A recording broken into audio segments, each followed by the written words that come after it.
कोल्हापूरच्या नांदणी मठातील माधुरी हत्तीणीला वंतारामध्ये घेऊन गेल्याच्या घटनेला आज 1 वर्ष पूर्ण होत आहे। माधुरी हत्तीणीच्या परतीसाठी केलेल्या आंदोलनानंतर उच्चस्तरीय समिती आणि वंतारा यांनी माधुरीला परत पाठवण्याबाबत सकारात्मक भूमिका घेतली।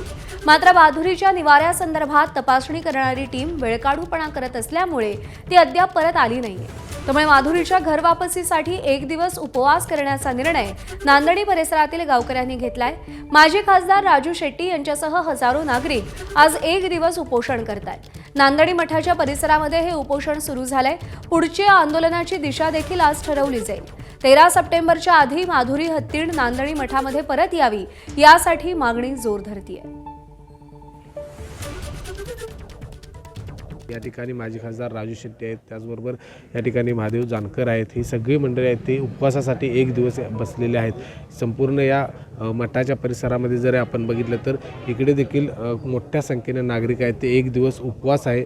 माधुरीसाठी 1 दिवस उपवास आहेत ते करताना आपल्याला पाहायला मिळतं। तुम्ही 1 दिवस हा उपवास करण्याची वेळ का आलेली आहे? आता माधुरीला नांदणी मठाच्या परिसरामध्ये आरोग्याला बाधा येणार नाही आणि तिचा आदिवास मानवी वस्तीत राहील अशा प्रकारची काळजी करून योग्य ती दक्षता घेऊन तिला परत पाठवण्यात यावी।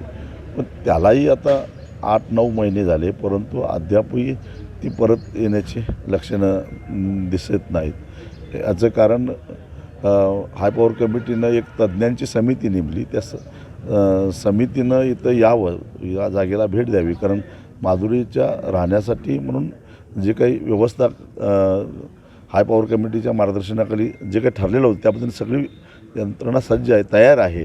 परंतु ती तपासणी करायला जी तज्ज्ञ समिती यायला पाहिजे ती समितीच यायला तयार नाही। हाय पॉवर कमिटीने दिलेली मुदत संपली तरी आली नाही, परत मुदत वाढवलेली आहे आणि अशा पद्धतीने तारीख पे तारीख व्हायला लागलं आहे।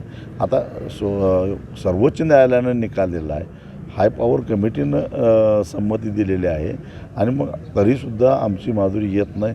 तिला जाऊन आज 1 वर्ष झालं, म्हणून लोकांच्या भावना दुखावल्या आहेत आणि म्हणून ती जाऊन आज 1 वर्ष झाली। तिच्या वर्षपूर्तीनिमित्त ज्या ठिकाणी ती आसवं गाळत गेली त्याच ठिकाणी आम्ही 1 दिवसाचा उपवास करून आम्ही हे आत्मक्लेश करतोय।